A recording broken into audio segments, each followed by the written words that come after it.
It's an off week for the UFC, which means I get to kind of talk about whatever the heck I really want. And the main event for today's show is going to be a little thing called judging and scoring fights, which is, a super, super fun topic. First, let's get a little, and I'm going to answer some questions from the Discord. Let's get some news out of the way, I guess. Jailton Almeida is talking about staying at heavyweight. Now, he's called out Andrei Arlovski. If the idea here is that he's going to compete once at heavyweight, or once more, I should say, because he already has the win over Parker Porter, and he's going to fight Andrei Arlovski, I think that's actually a pretty fine idea. It's low risk, high reward. Andre is a former UFC champion. He is a fighter that is still somehow in 2022 winning fights. And Almeida is a 205er. If he loses to Arlovski, he lost to a heavyweight. He lost to a heavyweight legend. Shoot a shot, do it. Now, I do disagree if this is a long-term plan. Because the idea of Almeida fighting at heavyweight long-term, I think is actually quite bad. Heavyweight is a place where he is going to be very small. And we saw in the fight with Parker Porter, while he did get a first-round finish, he did wrestle Porter to the ground, he did have a hard time just with the physical aspects of getting around Porter's admittedly considerably large thighs, hips, and butt to get that takedown. But we also have to be honest here. Porter's not a particularly high-level wrestler. He's just big. And there's going to be a lot of guys at heavyweight that are just that. Just a little too big for Almeida to comfortably manhandle. And thus, his ability to get up in the division is always going to be a problem. I have said this before, but if you're a positional-based grappler, takedown artist, wrestler, whatever you want to call it, then generally speaking, going as low as possible without completely murdering your gas tank is a good idea. It's strikers and kind of speed-oriented fighters that can go up in weight and actually make it work pretty well because their speed is increased. This is sort of similar to trying to think of a great example here. Maybe a Dustin Poirier even. Dustin Poirier went from 145 where he would get caught with shots and hurt quite badly pretty much every time out because the opponent would have that quickness, that speed, that ferocity. And he would lose. And then he goes up to 155 and a lot of his durability problems kind of faded away. Now some of that's probably the weight cut. But some of that is also probably that Poirier became kind of a fast boxer. Whereas at 145, it's never really quite that fast. So, that's an example of going up and it making sense for your skill set. But, and of course, there are wrestlers who made it work. Randy Couture, Kevin Randleman, both definitely not heavyweight sized, won the title. But I think that was also in a kind of a dark day of heavyweight MMA. It's developed a little bit more, and it's gotten much bigger, I think. I think that's also something really to think about, because if we think back to, say, the UFCs in the 50-40 range, Andrei Arlovski was considered absolutely huge. He's really not anymore. It's actually notably been smaller than a number of his opponents lately. He's not fighting people the size of Justin Eilers or Paul Buentello anymore. He's fighting people who are substantially bigger, and it's still working for him because he is still a big heavyweight-sized guy. But it's not to the same level. And also, Arlovski's game is a lot of super deep technical guile and striking, as opposed to getting into the clinch and trying to technically manhandle someone. So that would be a concern. So it kind of depends on, is this just I want to find Andrei Arlovski and pick up a scalp that I'm not going to get at 205 for a while because this is a former UFC champion. This is a guy with a legacy, with some cachet. and it's going to be good for my career? Or is it, I'm going to be a heavyweight, and I really hope it's the former? And then the other bit of news is we have odds for Jordan Leavitt versus Paddy Pimblett. And it has sparked like kind of an interesting question. Because you have kind of three levels of takes on Paddy Pimblett, I think. You have a slightly four levels actually. A slightly cultish take on Paddy. These are the people who believe he's a future UFC champion, elite level fighter, and they're relatively rare. I think most Paddy fans actually understand are going to be in this in the second category, I'm going to top out. But they're loud enough that they kind of have put that vibe out there. Then there's the second group where it's like realistic, like they're fans of Paddy. They enjoy the cringy, in my opinion, promos. They enjoy the act, so to speak. But they also do realize that he's probably not going to ever be a top 15 lightweight in the world or top 20 lightweight in the world. It's a deep division, and having trouble with Luigi Vendramini and Kazulo Vargas is a bad sign, even though he got the wins. But those are, guys who 2-6 combined in the UFC and have now been cut. So, obviously the UFC kind of agrees that like they were kind of more that quadruple A fighter where they're good from a regional standpoint. Probably even a little bit too good for the regionals, but they're probably not really the UFC. Kind of more like, I guess we could call it Bellator level, but I don't want to do that because I have a whole thing about Bellator later on. One of the Discord questions has kind of led down that rabbit hole. And then you have like people who are just MMA fans. They don't really have an opinion one way or the other of Paddy. They're more or less in agreement with the Paddy fans in the sense that he's fine. He'll win some fights in the UFC, probably lose some fights in the UFC. It's kind of where I am. Like, I don't enjoy the act, but like at the same time, he's not a reprehensible person as far as I know. And as long as like Paddy fans are like, they present him to be what he is, which is, a fun action fighter who probably will win some, lose some in the UFC.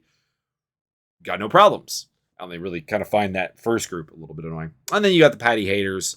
And this always happens. Whenever there's like a cultish fandom to a fighter, there's always going to be the opposite. There's going to be people who just are annoyed by that. I don't think there's anything inherently wrong with being in any of these groups. Just the top group and the bottom group are a little devoid of. They're thinking emotionally and not really looking at any objectivity about the fighter. And that's led to an interesting clash because he's fighting Jordan Leavitt, and he's a major favorite. I think I saw minus 300 as kind of the consensus line, which for a guy who has struggled in both of his previous UFC fights and is fighting someone who is a more credentialed grappler in a grappler versus grappler matchup, it is fairly stunning that Pimblett is that big of a favorite. I can definitely see Pimblett winning the fight. I haven't committed one way or the other. When the fight gets closer, obviously there will be the full breakdown. But I definitely could see some people have suggested Paddy will utilize the B game, which is his boxing, to win, because Leavitt is pretty non-powerful, pretty formless striker. Like, just in general, not super dangerous and not super technical. And then Pimblett, while not being super technical and kind of also being formless, does have kind of like the physical attributes, the raw bones, so to speak. Like, there is power there. There is explosiveness. There is speed. There is snap. It's just he hasn't really ever like demonstrated a particularly deep technical game. Whereas Leavitt is like not deep technical and not terribly threatening. So Pimblett would probably win a striking battle, but we've also seen MMA fighters do two things when that question is kind of posed to. Number one is ignore the B game and pursue the A game anyways. We see this a lot with fighters who it's like, just don't clinch. Don't go to the ground with them. Goes to the ground with them. Don't, whatever it is. Don't hang out at range with them. Vince Morales at the start of the Jonathan Martinez fight would be a bit of a good example of that, where it's like, what do you do against Jonathan Martinez? Well, you force a pocket game on him. What do you not do against Jonathan Martinez? Stand at range with him. And Morales got, largely kicked to pieces until, being convinced to do the thing that you do against Jonathan Martinez. Or option two, they pursue the B game, and because it is their B game, they fall apart. Andres Michailidis versus Alex Bahia. Good example of that, where Michailidis, not necessarily a bad grappler by any means, but a guy who, in MMA, predominantly strikes, tries to go out there and grapple with Bahia, has some success, because Bahia is not a particularly good grappler, but gasses himself out and then gets knocked out anyways. And then, of course, that spiraled into a whole conversation. So I think these odds are exceedingly wide. We'll see if they settle down. We'll see if the polarizing nature of Paddy Pimblett continues to be kind of an incredibly tempting bettor's wet dream. And we'll see what happens with that fight. It is interesting. I do think that that's a weird fight by the UFC, because I think I don't know if it ever got made, but they were talking about him fighting a Zaitar, which I thought was actually a, on one hand, more dangerous fight, because Pimblett does tend to get hurt early in fights, and his Zaitar does tend to be incredibly potent early in fights. But at the same time, his Zaitar had all the hallmark weaknesses that Pimblett has made use of in the past to get wins after, the struggles. Whereas Leavitt is someone who probably can out-grapple Pimblett. And that's kind of intriguing. It's kind of an intriguing risk by the UFC. I guess you could argue if he loses to Leavitt in a close grappling match or gets submitted or whatever, they can kind of, I don't know, people have this weird need to and I have a question about this, to overvalue knockouts a little bit. Anyways, let's get on to the main event here, which is the judging.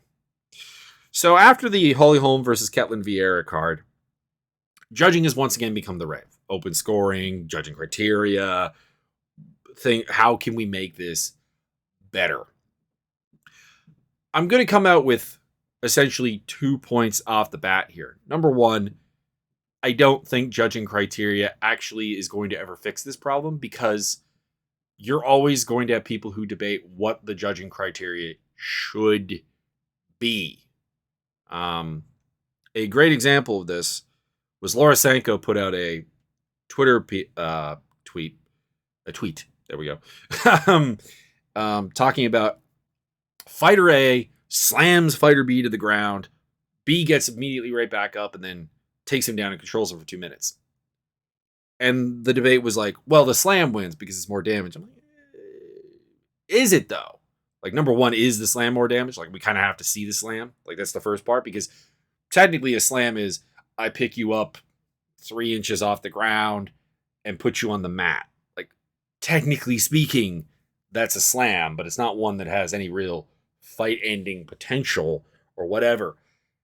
But two, there's this idea of okay, no. We have to reward the slam, because the slam, even if it's sloppy and doesn't actually have any impact, is a possible fight-ending maneuver, and that's the kind of thing we want to encourage, and we don't want to encourage the laying prey, so we can't reward that 2 minutes of top time, ignoring the fact that in this hypothetical one, neither of these guys are fighting.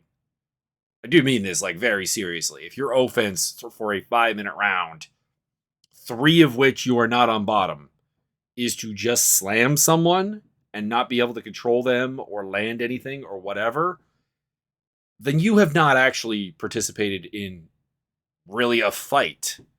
You've participated in a grappling match. And this is the same for the other guy. So you're never really going to get someone who's actually everyone to be on the same page on judging criteria. So, and I'm not saying don't amend judging criteria. I'm not saying that. I'm just saying that as a magic bullet solution, there is no criteria that people are ever going to 100% agree on or be comfortable with. It's always going to be a changing dynamic. And number two, I don't think open scoring is that magic bullet either, Because here's the thing. Let's talk about the open scoring first, because I think it's a interesting but very simple thing. Proponents of open scoring essentially have the idea that a losing fighter is going to adjust his game or her game to steal back a fight. Essentially, that being two rounds down is going to metamorphosize that third round into something way more interesting. I think this ignores sort of two things. Number one, that MMA fighters, well, actually three things. Number one is that MMA fighters do not necessarily have the greatest fight IQ in the world. Like, this is something that tends to separate elite fighters from the bottom of the division, the mid of the division, is that you have a bunch of guys who can be good, but they're not necessarily going to be anything but the same fight to fight. A great example of that would be what I was talking about before. You're presented with someone who has defined weaknesses, and you don't take advantage of it. So the problem with this fight IQ is that what changes would they actually make knowing that they're losing? Because I think often we see fighters that know they are losing. Vince Morales versus Jonathan Martinez, another great example. Between rounds in the second and third round, his corner was very frank with him. You're losing. He goes out there and he does try to fight differently, but the third round is not necessarily some barn burner where the tide turns, because Martinez doesn't necessarily have the skills to make that happen. Which brings up the second point, is that if a fighter has won the first two rounds, or the majority of the 4 rounds, or whatever the situation may be, can they not just make more opportunities to basically just keep doing the same thing? Like, there are reasons they won the first 2 rounds. And those reasons are still present in the third round. Either it's their own skills and physicality being able to make the fight their own, or option B, it's a lack of skills or a lack of physicality on the point of the fighter that is losing, that they cannot make the adjustments to take that fight back. And then, further point, there is absolutely no guarantee the fighters would make the right adjustments, or that their corner would have the right adjustments. Because for this fight, I'm going to use Ketlen Vieira versus Holly Holm. Now, to be clear, Ketlen Vieira, in reality, was up 3-1 heading into the 5th round against Holly Holm. Whether you agree with that decision or not, irrelevant. The judges had scored 3 rounds for her. Her corner was under the impression that she had lost, and that she had to go out there and make something happen and get aggressive and get in her face, which was actually the last thing you actually want to do against Holly Holm, because when you're pressuring Holly Holm and you're coming forward, and especially if you're not a particularly good pressure striker, is when Holm's striking actually looks the best. It's also when Holm's clinching game is easiest to bring to the forefront. And that is why Holly Holm won the 5th round, a round in which Vieira thought she was losing. She made the adjustments her corner thought would lead to that victory, and actually it was probably Holly Holm's best round of the fight, and her worst round. So it's not a great example because Vieira won and was winning and so on, but that's an example of, like, okay, you know you're losing, at least in your heart in this case. In open scoring, they would absolutely know the case, but the corner absolutely thinks you're losing. You go out there, you make the changes, and it actually just makes things worse. So I don't think open scoring under most circumstances would lead to this magical change that people are hoping. There's going to be exceptions to the rule, obviously. There are fighters who have successfully made adjustments being down 2-0 to win a 3rd round, or get a finish, or fight with that urgency that you need when you're down 2 rounds. But I think the idea is that any kind of close, contentious fight, really, what adjustments are you going to make? Do you really have additional things you can do and change up? And then I do also kind of disagree with the open scoring haters who think that it'll just lead to a bunch of stalling. I think, number one, we see a fair bit of stalling kind of anyways. And 2, if a fight is remotely closely matched, the losing fighter should be able to force some kind of action on. But here's the big kicker. As far as open scoring is concerned, there are promotions that do it. We have a sample size via Invicta, via Combates. Go watch those fights and tell me realistically if the open scoring makes them particularly different. Of the opinion that most of the time, it doesn't. Some of the time it does. For good or bad reasons. For the most part, pretty much the same. So I've kind of talked about how criteria is not necessarily the problem, or how criteria is not a solution, I should say. I've talked about how open scoring is not really a problem. So what is the problem with judging, or do I just think it's perfectly fine as it is? At the end of the day, I think the problem with judging is simple. There's no accountability for the judges.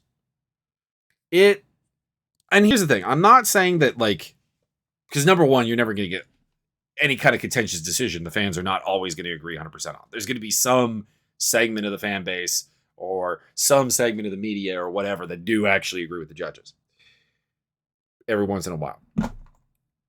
But the problem is that there is no incentive for the judges to get it right because they keep getting the gig. LA Bird, for example, is by any means an incompetent judge. Yet she still gets UFC main cards assignments, pay-per-view assignments. So what is the incentive for her to do better? There's no inquiry, really, where judges have to defend their decision. There's like some of them do defend it on social media, and I kind of like appreciate those guys, even if I don't think that I still end up thinking that they're wrong. But at least there's something. But there's no manner of inquiry that basically says, okay, you scored Ketlin Vieira versus Holly Holm in favor of Holly Holm 3 rounds to 2. Explain your thoughts. Round by round, where do you see this fight being won? And this would either open the door for correction, sanction, if a judge is repetitively scoring things that are not correct by the stated judging criteria, or giving the alleviation. Because for example, I do kind of think, as much as I don't really want Holly Holm to win the fight with Ketlin Vieira, and I don't really have a problem with Vieira winning, I've watched it 3 times now. My God, I've tortured myself. I'm still scoring it 3 rounds to 2 for Holm. But if you want to give it to Vieira 3 rounds to 2, it's not indefensible. It's not wrong. I think the core difference essentially is that I don't seem to have the same respect, appreciation, not sure what the word really would be, for Vieira strikes. There seems to be and don't get me wrong, I don't think Holly Holmes is like, I've heard the term leaf blower striking, and it very much is the case. It's more air against you. It's not damaging, it's not terribly threatening. My personal opinion is that Vieira's isn't really particularly better. And it does take more than landing just the best puncher around to win a round, in my opinion. But it's whatever. Again, I'm at peace with the decision. And again, also, new blood at the top of 135. Yeah! Even though I think Nunes eats up Vieira, is assuming that Amanda Nunes is still Amanda Nunes and doesn't go out there and fight super flat against Juliana Pena again. I do tend to think, like, if Pena handles Nunes again, she'll probably handle Vieira. So there you go. Enough on that topic. But yeah, it's the lack of any real reason to do your job. If you are paid to do a job, and you are paid regardless of whether that job is good, the job is bad, and if it's bad, you still have job security, what's the incentive to do it right? So that's the thing. I want more than fans and sometimes promoters being enraged at the judges. I want some mechanism to have judges reviewed, to have their performance, to have them called to account to defend their scorecard in an official capacity. That's what I want. I think until we have that, it doesn't really matter what you do with the rest of it. You could bring in open scoring, you could fiddle with the criteria all you want. If the people at the end of the day who have the power to name a winner don't actually follow the criteria or don't understand it or whatever the case may be, they will continue to fail. There you go. That's scoring in MMA right now, and that's the problems with it. That's the issues. Let us move on to the question bag. So most of these questions come from Discord. We'll start with the Discord ones, though there are a couple other ones I've seen. So here we go. Question number 1 from RC. Why doesn't the UFC have an atomweight division? Good question. I don't have a great answer for this. I think that the UFC... Number one, here's the thing. I don't know why the UFC is like anti more divisions, to be honest, because they want more belts. You can see this whenever time a UFC fighter is unable to fight or wants to take a little bit of time off. Like, not ridiculous. I'm talking like a couple of months off and has the belt. We almost inevitably always get this interim title bullshit. Almost always happens. And sometimes it's just like political ploys. Like, for example, booking Cyril Gahn versus Derek Lewis for the interim title was meant to, I guess I can't say was probably meant to bring Francis Ngannou to the table as a way of saying, see, we don't need you, so take this offer. I don't know why I did that for a Dana White impression, because it sounds nothing like him. That's just like kind of a generic evil boss impression, I guess. And, but at the same time, like, they've done it without like any particular nefarious thoughts in the matter. So if you bring in an atomweight division and you actually build the featherweight division, the women's featherweight division, to like be something, you have more belts. That's why I also didn't really understand why Dana White wanted to kill flyweight so badly, because it's a belt. It's a prop to fill out your cards and try to drive traffic and create excitement. That's what the belts are supposed to do. I never really understood it. I mean, I guess the problem in a nutshell was he just hated Demetrius Johnson in the flyweight case. And he just hated Cyborg in the case of the featherweight. But like, Cyborg's gone. Mighty Mouse is gone. Yet there's still nothing going on in the featherweight division. And the flyweight division was still almost killed. So I don't understand. And yeah, bringing in an atomweight division, you've got a bunch of strawweights that probably can make that weight. Tabitha Ricci, off the last card, a great example of that. Carlos Esparza has fought at 105 before. Tisha Torres probably could. And you got some great talent on the outside. And I think a couple of girls have been ruined by their UFC experiences, like Sohee Ham, Luma Luke Bumi to a certain degree. She's still there, so like ruined is perhaps a strong word. But she's someone who just is not, particularly with her game, is not really able to compete. She's losing to fighters that are objectively worse than her. They're just bigger. Daniel Taylor, an example. There is, I think, a lot of like really interesting fights that you can put together at atomweight. It's an interesting weight class. There's pretty good depth there, which is, and again, like to be honest here, if the UFC promotes a division, the depth will inevitably increase because it becomes an actually realistic path. Like Jessica Andrade fought at 135 for the longest time, not because it in any way suits her, because she's a strawweight who could probably still compete at flyweight to a reasonable degree, and did, in fact, because she is such a physical freak, did actually do some things at bantamweight. But she fought at bantamweight because that was the division that actually led to bigger things. Strikeforce, UFC, because of Ronda Rousey, essentially. If you do that at atomweight, I think you'll probably develop a lot of talent pretty quickly, because despite not really having a payoff, so to speak, there is actually a fair amount of atomweight talent.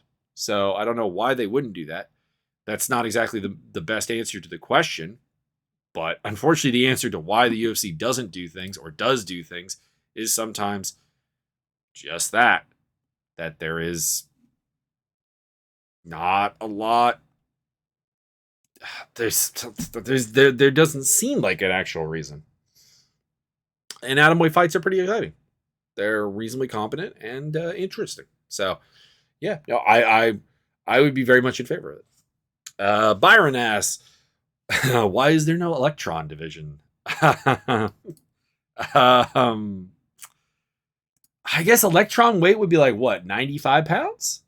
This is like not a lot of humans fit into that category.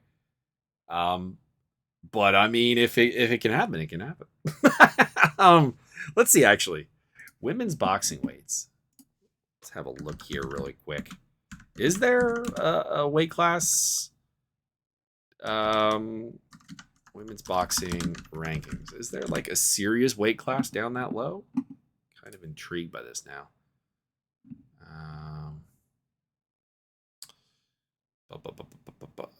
Not really, no. Light minimum weight is their lowest one, which is 102 pounds.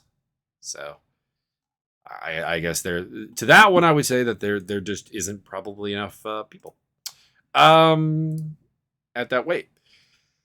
Sonia asked, who is the GOAT? Why is it GSP? And also, what are some chronically underrated, overlooked fighters? I'm not going to say that GSP is the GOAT. Like, here's the thing. I'm not going to say that there is one answer to who the GOAT is, like, just period.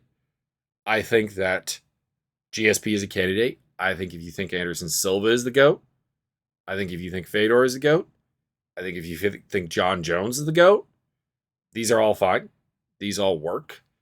I can see logic for Khabib being the GOAT, although personally I think it's a little bit thin, but I get it. There's a lot of good wins there, and he is undefeated. That's a big deal. There's Mighty Mouse. Mighty Mouse, of course, gets soured a little bit because, number one, his post-UFC career hasn't gone as well as I think we thought. And two, the losses at bantamweight do kind of hurt. But definitely is the flyweight GOAT. And I think he is a candidate for GOAT, period. Here's the thing about GOAT status. Everything is really, really subjective. There are some things that come up in GOAT conversations that I think are actually slightly ridiculous. For example, let's use heavyweight, because heavyweight's got probably the best one. In my opinion, the heavyweight GOAT is Fedor Emelianenko. He was the best heavyweight in Pride. He achieved something that no one really has done in the UFC. No one's had that long reign in the UFC. Like, they talk about it, like that Stipe Miocic making his second UFC heavyweight title defense. Big deal. Fedor made several. And granted, some of that is the sort of fake title defenses that did happen in Pride, where like someone would fight some guy who realistically shouldn't have been fighting for a title. Mismatches, can crushing, whatever you want to call it. And that does help. But, I mean, if you look at Fedor, let's pull up the Wikipedia as we deep dive into this one. Fedor, when did he officially win the belt? It was against Nogueira.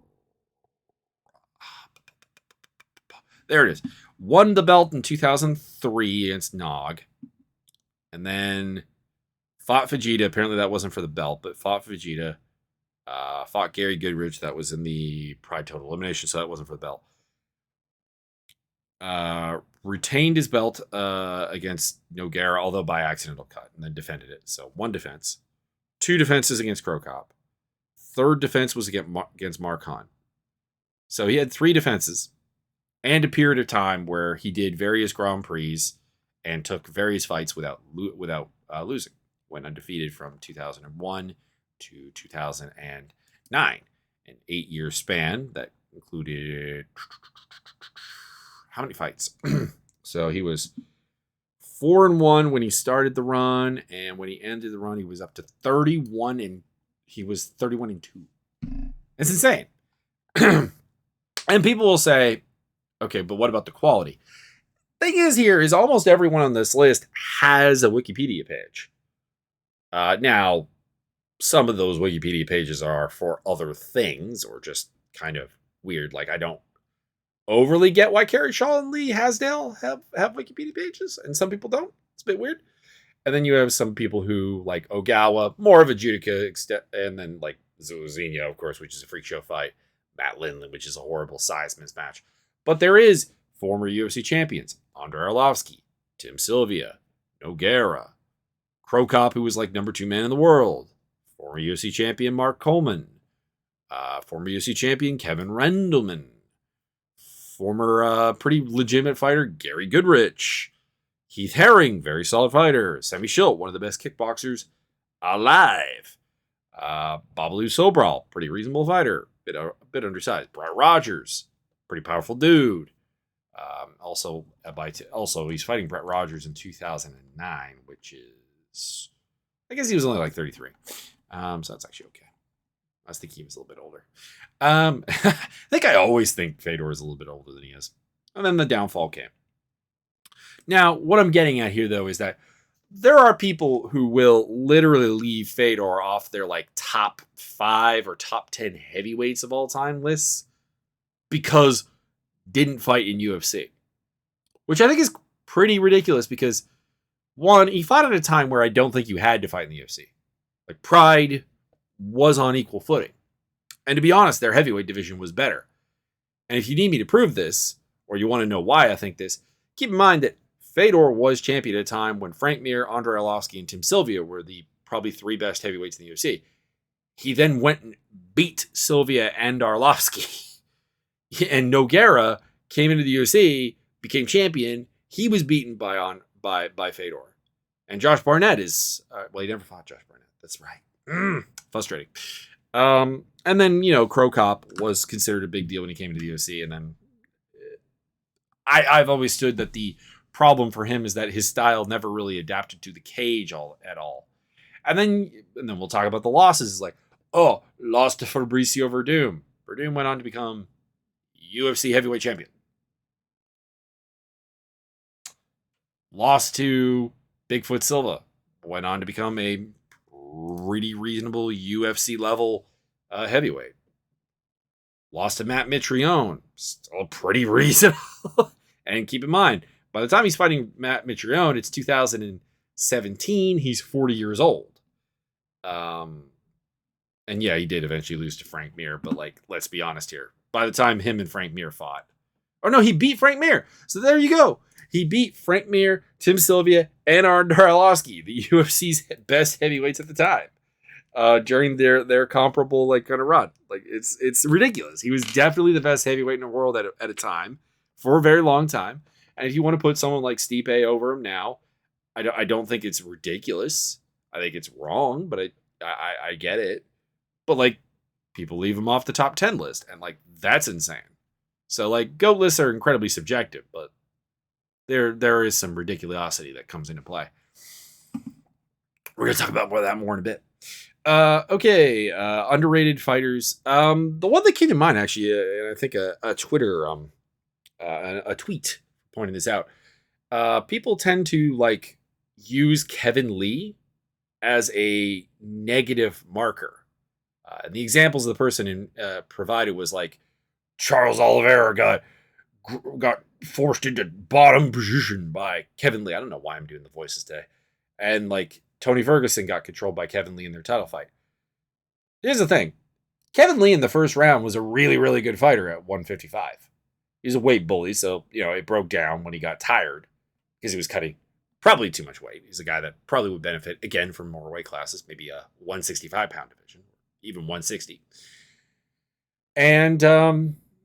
And people would use that like, that's a problem that they got beat there. It's like, it's a problem if you're getting controlled maybe by Kevin Lee in the third round. Even that I think is actually not even necessarily a big problem. But like, I think it ignores that Kevin Lee was actually really, really good. He fought for a UFC interim title. And no one really complained about the UFC putting him in an interim title fight. They maybe complained a little bit about the interim title, as they always do. But the selection of opponent for Tony Ferguson wasn't considered overly controversial. outside of like Ala Quinta, everybody's had a hard time with Kevin Lee in the first round. And Leonardo Santos, he finished him in the first round. But like at lightweight, there's no one that Kevin Lee didn't actually have a tremendous amount of success early in the fight against. So at the end of the day, Kevin Lee probably very overlooked and underrated. I'm sorry, I'm sniffling again. This always happens when I'm doing podcasts. I don't know why. It's like a nerve reaction or something. And I think that like legitimately is the best option. I think the other one is obviously just like people who didn't necessarily have a great experience in the UFC, but like were good in Pride or even like Strikeforce. Like I think there is that pro UFC bias that comes into play at all times. And there's a question later that's going to provoke a bit of a topic on that. But yeah, I'm going to go with Kevin Lee as like my big pick. And then like to throw a female fighter in there. Tisha Torres seems to get like nearly enough love. Like for a girl who has kind of given a pretty hard fight to everybody in the division at the top of the division. She's done really, really well. And there was someone who this is a weird one because there are people that like really overrate Holly Holm, but like when Holly Holm got that main event fight with Ketlen Vieira, there was like a segment of the fan base that was like, why is she even getting a main event? Now, to be clear, do you have to be a fan of Holly Holm? No. She can be so horribly boring. And she's boring by design, is like the other thing that's kind of annoying about it. But we do also have to tip our hat that the only people who have beaten her are champions. Except for now, Ketlen Vieira. I do not believe Ketlen's going to win the title. But hey, maybe. It's yeah, I don't know. It's just like that's a horrible overlook as well. I think to a degree Cub Swanson gets a little bit overlooked as well. And Ricardo Arona, my lord, so overlooked. So overlooked. Like left off of like any relevance at 205, and it's like, my god, the man probably still is the best top grappler who has ever competed at 205. And such a physical freak. And I know some of that'll be like steroid problems or whatever, but like there are other fighters that we look past. I mean, case in point, like the same people who leave Arona off their lists are like rating John Jones at the top, and it's like, you realize that we have no proof that John Jones was not on steroids, PDs, like his entire career.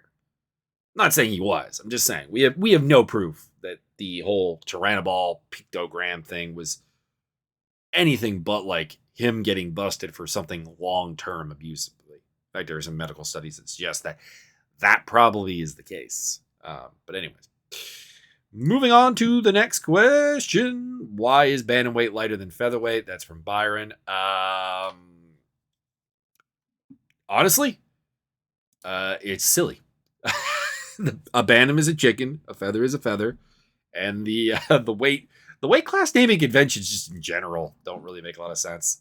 Like, why is lightweight not at the I guess minimum weight has to be at the bottom, but like, why is lightweight above bantamweight? Why is what even is a welter? It is really, really weird. And then he has another question, which this one could be really, really interesting, but I don't know if I'll actually have the answer. Is there a fighter who is the opposite of Cody McKenzie in the sense that there is a bunch of submission wins, but they are all different? So for this, I'm going to just pull up most submission wins in MMA and see what we can do here. I'm getting a lot of UFC history. No, this is probably going to be someone who's not in the UFC. Let's be honest here. Okay. Can I get most wins by submission? No, that's most wins, period, which the answer is Travis Fulton. I mean, the answer probably is Travis Fulton, just because he has 257 wins, and actually a fair number of them are by submissions. Greatest MMA submissions of all time. No, that doesn't really do it. Top 5 submission artists in MMA. Let's see, Frank Mir, Joe Lozon. Yeah, I'm not going to be able to find a solid answer on this one. I'm going to shout out someone who probably deserves credit for being one of the most confusing submission grapplers of all time, and that's Chris Lytle, because the man came from a boxing background, but has wins by the following. I'm going right back to the beginning here. Guillotine choke. Yeah, nothing terribly surprising there. But hey, triangle choke. Arm triangle choke. Rear naked choke. There's a couple of doubles in here as well, but I'm just listing the ones that are new. Bulldog choke. There we go. 5 different wins. Kimura or triangle Kimura. Yeah, that's good. That one was good. The Jason Gilliam fight, that was really good. Knee bar. Straight arm bar. So yeah, 8 different ways of winning by submission, and he won by submission 19 times. I'm sure there's someone else that's more on that, but Chris Lytle does always stand out as like the most creative, like can catch you in just about anything submission fighter I think I've ever seen. Doug asks, what would it take to actually start a promotion and challenge the UFC? This could have its own podcast. So let's talk about the big points. Obviously, number 1, you would need a boatload of money. Number 2, you would need someone who is willing to lose that money. And I'm not saying that because like any challenge to the UFC is bound to failure. It's just that it's going to take a while. It is going to lose money for probably years. And before it can get off the ground, because the thing that the UFC has that I want to say probably to a greater degree than any other league has is the mythical perception that they are the best. And now, to be clear, they are the best, but that they are so the best that anything that happens outside the UFC to probably about 50% of the fan base doesn't matter. Like for example, Bellator signed away Ryan Bader, Corey Anderson, and Phil Davis for the 205 division, along with some decent like guys that they've groomed and created on their own, like Vadim Nemkov, and it put together actually a pretty good 205 division. I'm going to go on the record here and say that the Bellator 205 division is actually pretty damn alarmingly close to the UFC's 205 division in terms of quality. I'm going to go on the record in saying that Corey Anderson claiming to be the best 205er in the world is actually not that far-fetched. Now, he's not my pick. My pick is Glover, assuming that John Jones is not in the equation. But Corey Anderson, Ryan Bader, Phil Davis were all ranked top 10 at the time of their departures. Yet somehow, them leaving equals them becoming bums. And it's something that they're really... maybe it's the American... particularly the American sports thing where we don't really have relegation in our sports. So there's no like lower leagues where people can kind of prove and like make it happen. It's like you're in the NFL or you're a complete bust as a fighter. I guess in a nutshell is. But like, let me pull up the 3 fighters I just listed. There's Phil Davis. Okay, so Ryan Bader, end of his UFC career. Here we go. Lost to Rumble Johnson, but then beat Ilar Latifi, who's still with the company, beat Antonio Rogerio Nogueira, and before that, he'd beaten Rashad Evans, Phil Davis, OSP, Rafael Feijó Cavalcante, Anthony Perosh, lost to Glover Chair. Yes, he lost to Glover, who is the top guy right now. He lost to Anthony Rumble Johnson, who was a top guy at the time. He lost to Lito Machida, who was a top guy at the time. Lost to John Jones. I don't think I need to justify that at all. The only embarrassing loss he has is getting guillotined by Tito Ortiz. That is it. But aside from that, he beat everyone put in front of him, including some guys who still are considered elite in the UFC. Corey Anderson, more recent cutter here. a guy who does, in fact, have a win over maybe the best 205er in the UFC, Jan Blachowicz. Does also have a loss to him, but he is 1-1 against him. He has also beaten the likes of Johnny Walker, Ilal Latifi, Glover Teixeira. Beat Glover Teixeira. Patrick Cummins. No one else particularly good. And his losses are to OSP, who's still somehow a fixture in the division. Jimmy Manuwa, a pretty shot Mauricio Shogun, in a fight that he probably actually won. And then the embarrassing one is getting knocked out by Gian Vellante. And then like Phil Davis departing from the UFC after admittedly on a loss to Ryan Bader, but also beat, are you ready for it, Glover Teixeira before that. So you have just so much that like it's obvious that those fighters are on par, but they don't get any respect because, oh man, the UFC didn't want them. And the answer really is the UFC didn't want to pay them. The UFC doesn't want to pay anybody, if we're being completely honest here. The fighter wage situation is entirely exploitative. So you have that problem. And then you have the connections with the athletic commissions that have killed other promotions. And yeah, and you need a TV deal. You would need to punch through the mystique somehow. I don't even know how you do it. Like you'd almost have to wait for someone like a Conor McGregor to come along. And I don't think Conor McGregor would even be able to do it now because, of course, he's lost a couple times. But you would almost need someone with that phenomenon, like a Conor McGregor, to come along, and then you just drop the big purse on him. You give him a boxing headliner style purse contract to bring them in and just hope the fans follow. That would kind of honestly have to be it. And like I said, you need someone very rich who is either so passionate about fighting that they're willing to lose the money, or so hates the UFC that they're willing to do it out of spite. And unfortunately, that's the number one criteria. Juliana, Khabib versus Chucky Olives. Who takes it and why? So it seems like it's a popular Twitter debate. It is a popular Twitter debate. It's one that gets toxic real quick. My personal thought is that it always would be Khabib. I think that it doesn't really matter who you are. Inviting Khabib or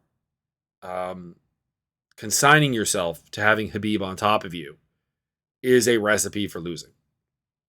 And that kind of is the problem, is that a lot of people are like, well, Charles Oliveira would win from bottom. And I just don't see it. I'm not saying Khabib is unbeatable. I'm not even saying that Charles Oliveira couldn't beat Khabib. Khabib's striking defense at times was very, very open. Charles Oliveira by some kind of club and sub is not out of the question. But he's not the biggest puncher in the world, and he's not the most dynamic striker in the world. And his slow starts usually means that he is going to get into what Khabib wants and probably get hurt in the process because he doesn't find his range. Probably, I've hypothesized it's probably, frankly, just that like he wears glasses all the time, and I assume he has some kind of legitimate vision impairment that prevents him from like finding range through the visual cues that you would use. He has to have tactile vision range cues. And yeah, I'd have to go with Khabib. I did say that like putting Khabib on a goat on like on the top tier goat list is something I don't want to do because the resume is a little short, but the resume is pretty damning. He's not a perfect fighter by any means. He's not an unbeatable fighter by any means.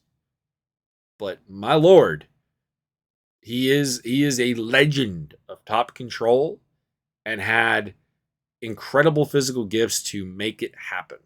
So because Charles Oliveira is pretty willing to be on his back, even though he has the right ideas about being on his back, that like he understands that being on your back is generally a losing position and that you have to be looking to sweep, get up, or submit kind of with great emphasis, that he does that he does win despite that factor. But I think if he goes to his back, Habib can hold him there, and I don't think he can submit him. We've never, like, that's the thing, is people will, and we don't honestly know, because Charles Oliveira is a better, more fearsome grappler than anyone Habib fought in his career, at least in the UFC or in a competitive setting. There may be some gym thing that makes this null and void.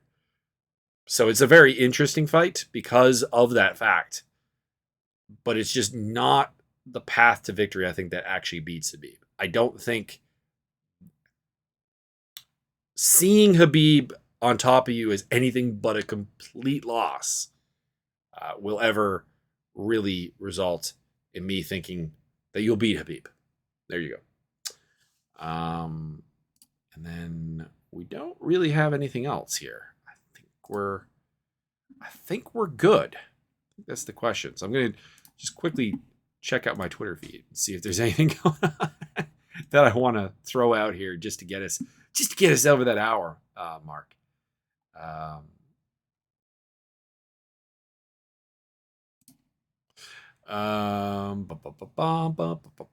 If you could change the outcome of one UFC fight, what would it be? I'd have DC beat John Jones in the tweet, and then Jack Slack has, I'd have Jeremy Stevens versus RDA go to decision, just see what happens, what they did with Stevens over the next 8 years. I don't know if I'd really do that. To be honest, if there's one result I would change, it's I would have John Jones lose his first fight in the UFC, or like one of his early fights, because I kind of wonder if that would lead to him being a better person almost.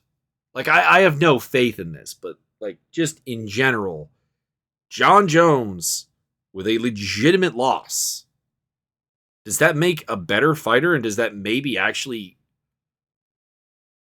crack his delusions of being a perfect person? That would be kind of interesting. That would be the one that really happens. Lucy Podolova is back in the UFC. That's very cool. Very, very cool. Just looking for anything else here really to talk about. I've got a lot of racing stuff on my thing, but I don't think that'd be all that interesting.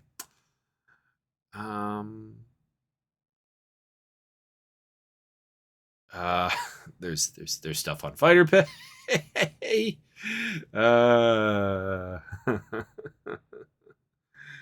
Lord. Yeah, no. Most of it's a lot of political stuff, gun stuff, school stuff, and I am not someone nearly qualified enough that you should anyway listen on the matter.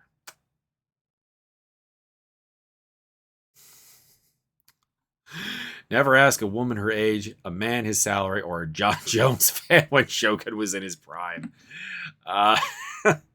We'll finish off with that. The sad thing about Mauricio Shogun Rua, baddest man on the planet at 205 for a time, is that his prime probably ended with his injury against Mark Coleman.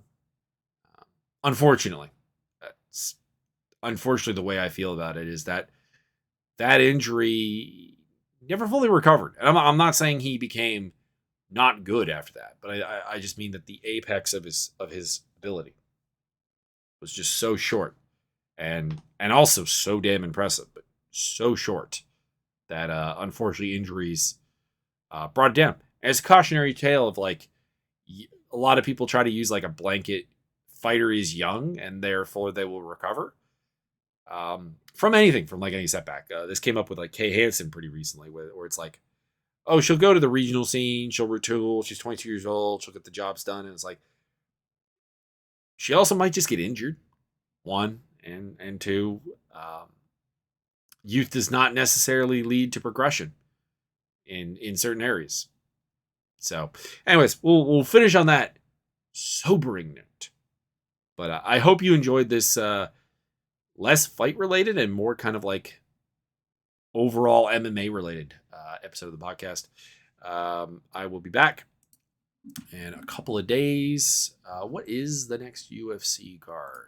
And why do I feel like it's Volkov versus Rosenstruck? Why do I feel like I'm not going to have a lot of nice things to say about that card? There's one card coming up too. Anything good on the one card? One unfortunately has a lot of like really good kickboxing, but I don't have like the kickboxing smarts to do it justice, so I don't. And that kind of is the minor problem. There's some okay fights. Might talk about some of them. Yeah, we do have Rosenstruck versus Volkov coming up. Oh boy. Talk about a card with a bad main event. But we do get Danny Gay versus Movsar Evlev. I think that's going to be really, really fun. The most epic neck tattoos I think I've ever seen of Askar Mozarov. I think that's how it's said. Is fighting Lonzo Menefield. And Felice Herring versus Karolina Kowalkiewicz, which is a little bit of a sad fight, but still somewhat interesting. And somehow Benoit Saint Denis is back after essentially that referee tried to commit homicide against him in the fight against Liza Selesky dos Santos.